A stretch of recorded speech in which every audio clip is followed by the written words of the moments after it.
forgive this poor Canadian. Tom is MI. Is that Mississippi? Is it Michigan? I don't remember which state is MI. Michigan. Yeah, Michigan. At one point, I knew these. All right. It also lists Tom as Tom's pronouns, and Tom's not a pronoun; it's just a noun. But okay. We'll let that go. Tom says that God uses evolution. Cool. How can we know? Okay. Well, I think about evolution, from here, and I don't know that much about it, so forgive me if I say a lot of things wrong here. But I had a couple ideas of my own about evolution, because they always say do evolution. You have any scientific expertise in the field of evolution? Absolutely not. Then why would you have then why would you have thoughts of your own, and why would they matter to anybody? Well, that's why I just want to ask a question, or a couple questions. Okay. Well, if I had my own thoughts about quantum mechanics and I have no expertise, should anybody give a shit what my thoughts are on quantum mechanics? Probably not. No, absolutely not. You say God uses evolution. I just want to know how we can know that you're right, that God uses evolution. Yeah, Tom, are you essentially saying that evolution is compatible with God, or are you saying that you can make the positive claim that God definitely was behind evolution? Well, I think God could have created evolution, to do it, but that's not really my point. So that was just part of my thought process, sort of thing. So your thought process, just okay. Go ahead. I'll let you ask your question. Go for it. Okay. Because they always say, evolution from natural selection, and in my mind, I always think that evolution from natural digestion might be a better concept than evolution from natural selection, because it seems like over the last 100 years, play chess. When humans. Go ahead. I'm sorry. I was talking to producer.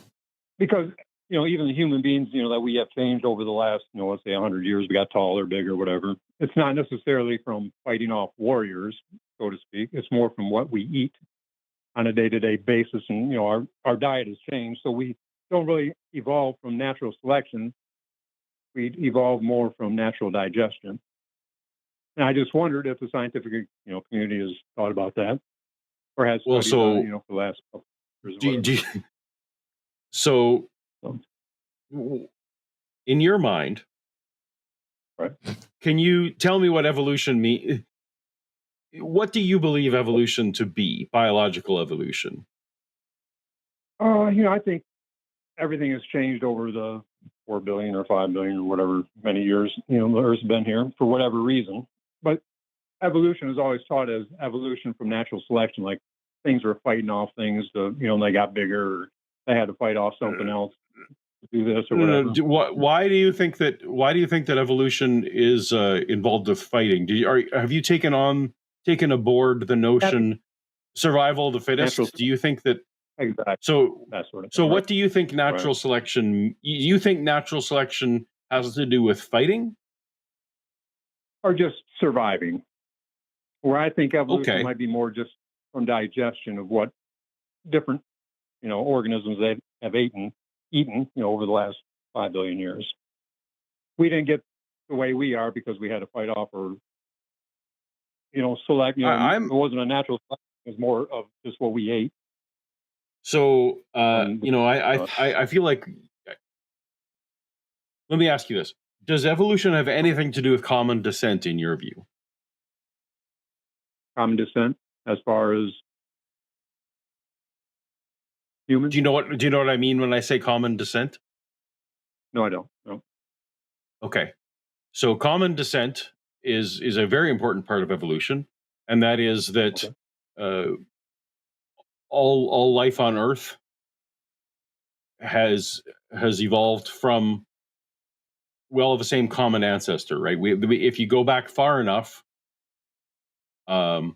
carrots and fish have a common ancestor. Humans and birds have a common ancestor. Again, if you go back far enough, right? So basically, the diversity of evolution describes the diversity of life on Earth, not why life is here, but why it's diverse. So that's a very important half that you seem to not be paying attention to, because of course No scientist would say that eating seeds versus eating something else gave someone wings versus gave them gills. This is a very important part of evolution that you seem to not be paying attention to. It seems like what you're trying to explain is in the recorded history that we have over the last couple hundred years, that humans perhaps have gotten taller or gotten more healthy and those kind of things. I get why you might suspect that, but that is really the last 100 years versus the billions that came before that. I think you would agree is rather irrelevant, right? Like it doesn't speak to the fact that humans may have gone from an average of 5 foot tall to an average of 6 foot tall has absolutely nothing to do with 4.5 billion years prior to that, right?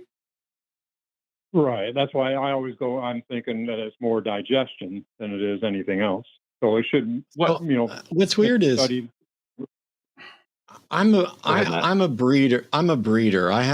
We have 30 species of reptiles. I can tell you that even if I didn't know anything at all about evolution, there is no reason to think that what my reptiles eat in any way impacts the phenotypical or genotype of their offspring. It's Mendelian genetics pretty much down the line. You take an albino and breed it with a non-albino, and you get no albinos, but everything's heterozygous for albinism. There's nothing about whether you're feeding it rats or mice or ASFs that determines what the offspring are going to look like. The natural selection just means nature. It could be that what is selecting against certain things is their diet. If you are a species that eats and has offspring that likes to eat poisonous things, you're less likely to have offspring that continue on. And so we are the descendants of the species, of the ancestors that didn't eat poisonous things. Yes, you can eat things that impact the individual's health, but there's virtually nothing you can consume as part of your diet that is going to fundamentally change your genes that are then going to get passed on to your offspring. This gap in understanding about evolution has not only led you to, not really understand what natural selection is, but it's like you picked a random word that sounds similar, like evolution by means of digestion.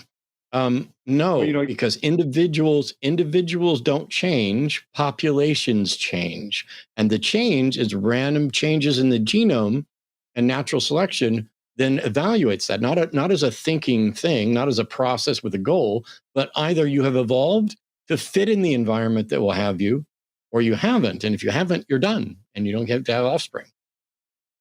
Yeah. You say, we don't pass enough from genes or from one person or one generation to the next. And why are humans so much bigger now than we were, 75 years ago? I did not. I don't know what you think I said, but we absolutely pass our genes on to our offspring. That's what I just got done describing. The change in humans over a period of time is due to a number of environmental pressures, but it's not diet, because your diet doesn't change your genetics.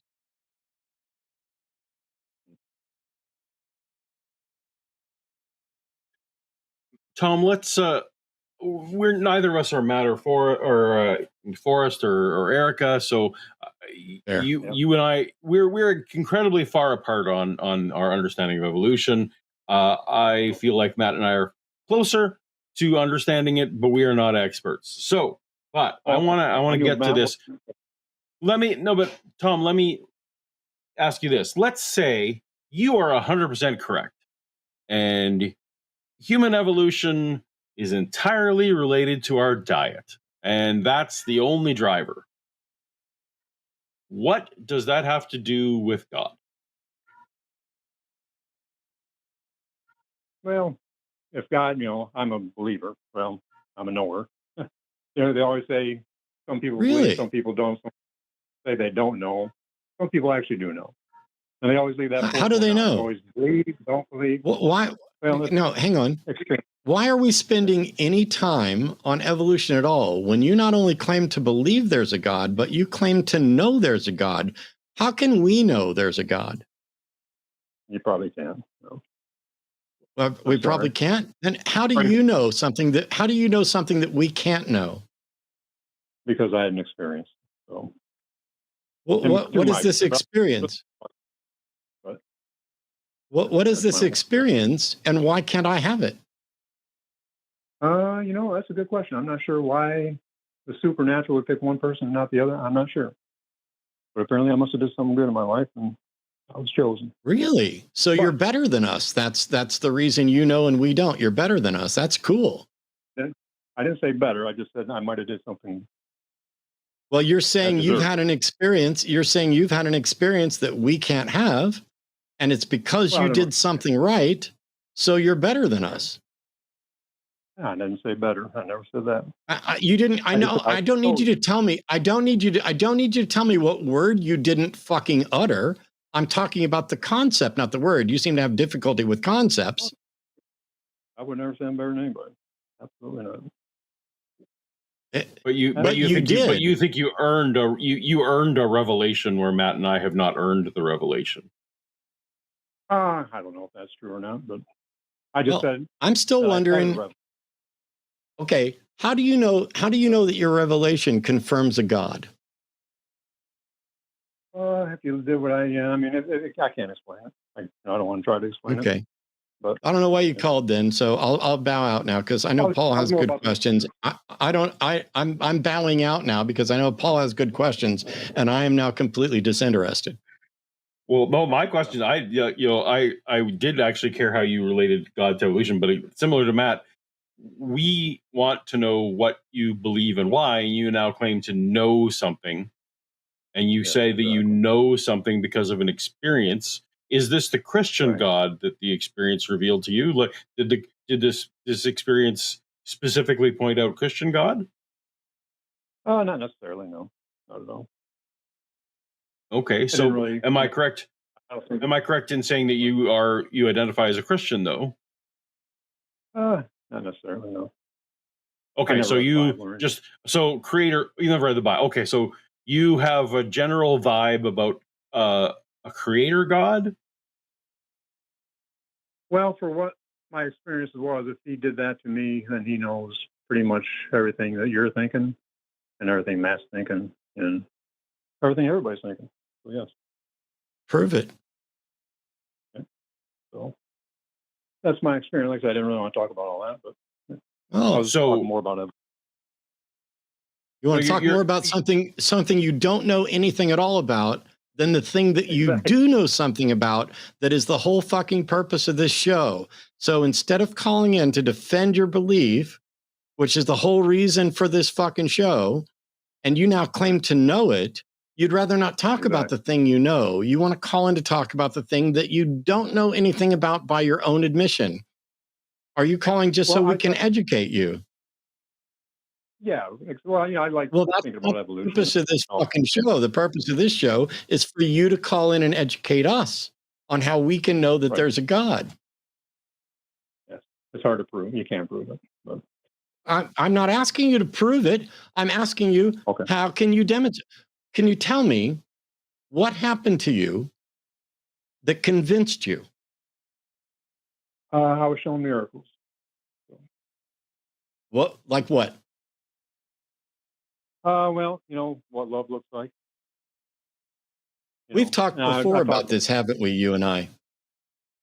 I don't know if we have. Who is this? Is this? I'm not watching TV, so is this Matt? Yes. It is. Okay, Matt. I don't know if I've talked to you about it before or not, but there is a you've shown love. What were you shown specifically about love? Because I've seen love. I've seen people experiencing love. I've experienced love myself. What was the revelation of love? There's like a chemical composition that you can't see. We have talked about this. No. You watched it. It was Forrest and someone else. You were watching. Oh, I'm sorry. You're right. Arden has corrected me. I was wrong. So, what is the chemical composition of love? He just showed me what it looked like. That's all. No. What is the chemical? If he showed you what the chemical composition of love is, you should be able to describe it. I did. Yeah, it's like a clear watery substance that you could. No. That's not a chemical thing. Right. So, for example, C11H17NO3 is mescaline. We understand there's a lot of stuff about chemistry. I don't know how you can know that God showed you the chemistry of love as a watery substance when you clearly don't know anything about chemistry either. But I know there was love between a woman and her child, and that's the love he showed me. I'm aware that humans have experience and that a mother and child often have a bonding experience and an emotional attachment that we call as love. But there's not a chemical for that. There's not a chemical formulation. And even if there was, that wouldn't in any way prove there was a God who showed it to you. Why do you believe that God showed you something that you can't then describe and that does not make sense to anybody? You had to see it to believe it, I guess. Well, like I said, I didn't really want to talk about it. But, Okay. You know what, Tom? I really don't want to talk to you. Scientifically, you can't. What's that? Scientifically, you can't. Are you still there? I didn't ask you scientifically, Tom. I'm tired of your excuses. I have no interest in speaking further with you. My apologies to everybody for listening that you had somebody call in who God revealed something important to. They don't want to talk about it. You can't prove it. It's no big deal. It's all, I know there's a God. Maybe I did something right in my life, but you guys can't do that. You're a waste of my time, Tom. Sorry, what's your time? Thanks for calling, sir. Got a little bit okay, thanks. Actually, I shouldn't have said sir. I should have just said Tom because he wasn't willing to specify. But yeah, anyhow. That's true.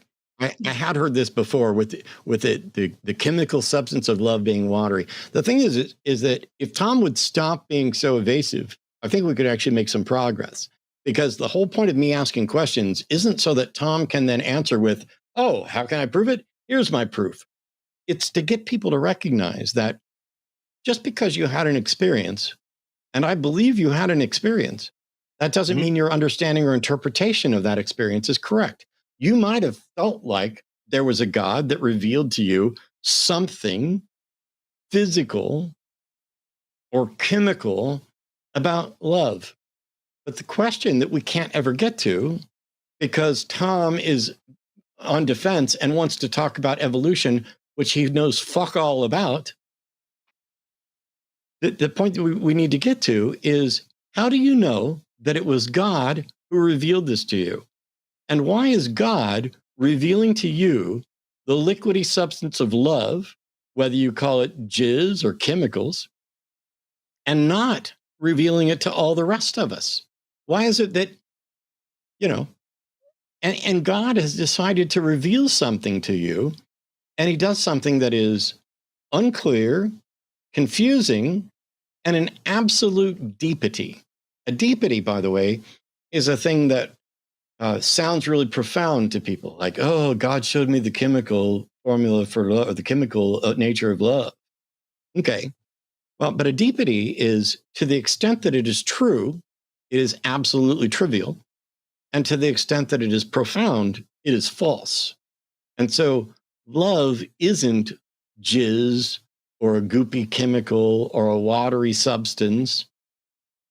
There are brain cognitive interactions, and we're all chemicals. I'm chemicals. I'm chemicals from what little hair might be on top of my head down to the calluses at the bottom of my feet. It's all chemicals. It's all chemicals in physics. But love is a label that we put on a complex set of human experiences. It's not one thing. It is not some substance out there. It's not ether. It's not, you've bought into a pseudoscience thing, and I reject your claim, because if in fact there is a call, or if in fact there is a message from God, I am unwilling to accept that a God could be so boring, banal, and confused as to send that sort of revelation rather than something that is useful and edifying to the world. Hey, thanks for watching that clip. Did you know We saw what you were doing when you watched it. We saw all of it. All of it. All of it. All of it. So you're going to want to pay us hush money over at patreon.com/calltheline, where you can buy our silence and watch our patron exclusive podcast.